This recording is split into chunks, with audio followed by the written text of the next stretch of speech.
Përshëndetje, a mund të votoni për Elire në këtë sondazh? Ajo është vajza e një shoku tim. Çmimi i parë është një bursë falet për vitin e ardhshëm. Kjo do të thotë shumë për të. Ky mesazh po qarkullon në WhatsApp dhe po u dërgohet përdoruesve të kësaj platforme si pjesë e një skeme me qëllim mbledhjen e të dhënave dhe marrjen e kontrollit të llogarisë.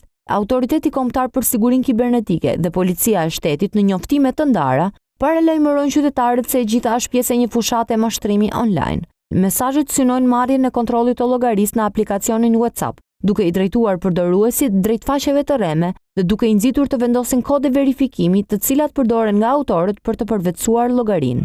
Policia bën me dije se mesazhet të ngjashme mund të vinë nga persona të njohur që dyshohet se mund të kenë rënë më parë pre e këtij mashtrimi, duke sjellë më pas përhapjen e mesazhit e kontaktet e tij.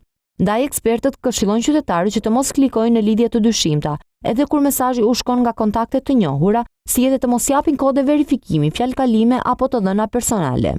Gjithashtu policia apelon që qytetarët të aktivizojnë verifikimin me 2 hapa në aplikacionin WhatsApp, si edhe të raportojnë çdo rast të dyshimt pranë strukturave të policisë së shtetit. Policia e shtetit thotë se monitoron situatën dhe fton qytetarët të tregojnë kujdes maksimal ndaj mesazheve që ofrojnë votime, çmime apo përfitime të menjëhershme. Gjatë këtij viti janë evidentuar disa skema të reja dhe të përhapura, që kanë synuar kryesisht qytetarë dhe biznese përmes mashtrimeve digjitale. Disa skema janë mesazhe dhe emaile në emër të bankave, kërkohet verifikim llogarie ose përditësim sigurie, duke mashtruar përdoruesit të japin të dhëna bankare.